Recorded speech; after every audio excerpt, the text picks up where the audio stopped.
like to call Michele Dula Baum to talk about her story. And before I give the floor to Michele, I would like to thank her very, very much for all the work that she has done for this volume.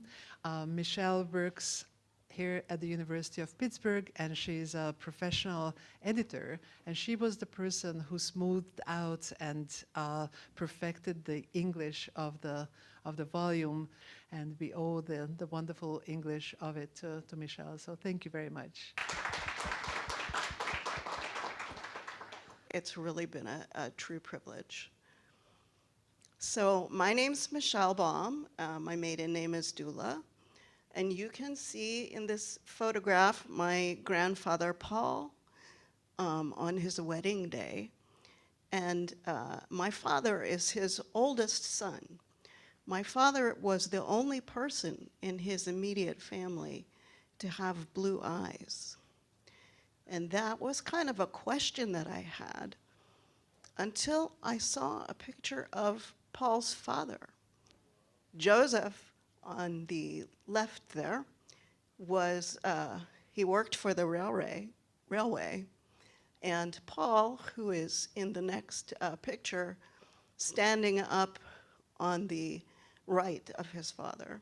Paul was born in Istanc, which is a small village, even today, southeast of Košice, and the population today is less than 500 people.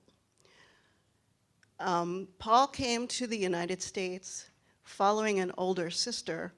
He came in 1910 in February, just before his 20th birthday. And two younger brothers followed him. They are in this picture. Andrew is on the far right, and Frank is on the floor. Standing next to Andrew is Imre, for whom my father was named. Imre died in the First World War, and my dad was born in 1915 in Johnstown, Pennsylvania, where Paul settled, because the family story is that he went to join his sister in Indiana County, Pennsylvania, and worked exactly one day in a coal mine and said, nope. Hightailed it to Johnstown and ended up working in the steel mill. The photo on the left shows my grandparents on their wedding day in 1911. So it didn't take him very long to find a bride. Then the photo next to that shows the family, my grandfather in the middle, my father is to his right, and dad's siblings all around. And you will see there is a ring on my grandfather's middle finger. I'm wearing that today. My grandmother, her name was Mary Shervanack, and she was born in Johnstown, but her parents hadn't been there very long, and they also came from the Košice region. They ran a boarding house for steelworkers. I don't know, I have no evidence that Paul actually stayed in that boarding house, but it's really kind of romantic to think that maybe that's how they met each other. Paul was a steelworker, as you can see in this photo over here, how close he lived to the steel mills. There is a river in between that fence and the mills, but it was really close by. He was an entrepreneur, however.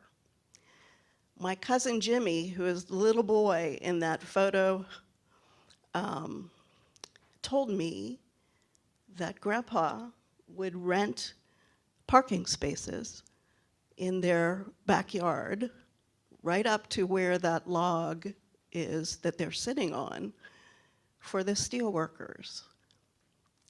And also in that photo with my grandfather and my cousin Jimmy are my mother and father. In the early 1930s, my grandfather borrowed money from his wife's parents and opened a bar and cafe, which is the other photo, which has him and my grandmother and my aunt, and I don't know who the other people are. Unfortunately, the cafe did not survive the 1936 flood. And an interesting thing, one of my paternal cousins got in touch and showed me the last will and testament from my grandmother Mary's mother, who lent her son-in-law the money to open that restaurant. And it said that she had lent $1,500, which today is about $33,000, to her son-in-law and daughter to open this restaurant. And if that money had been paid back, they would inherit a share of her estate. But if it wasn't paid back, they wouldn't get anything. So I don't know whether they paid it back or not, but my cousin and I had a good laugh over great-grandma being very strict. And I am wearing great-grandma's rosary today as well. This last set of pictures shows my granddad in the middle with his brothers Frank sitting to his right and Andy sitting to his left. And then there's a picture of me and my dad. That's the day I graduated from high school. And my grandmother sitting in the chair. About that same time, I asked her to teach me some Hungarian. She didn't have much patience with me. And I have to say that my French lessons in high school were no help at all.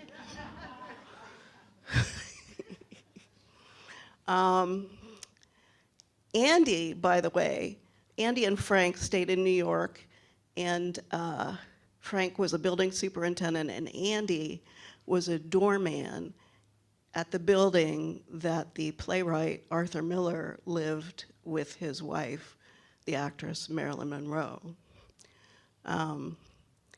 Anyway, as I said, Grandma tried to teach me some Hungarian. We got as far as hogy vagy,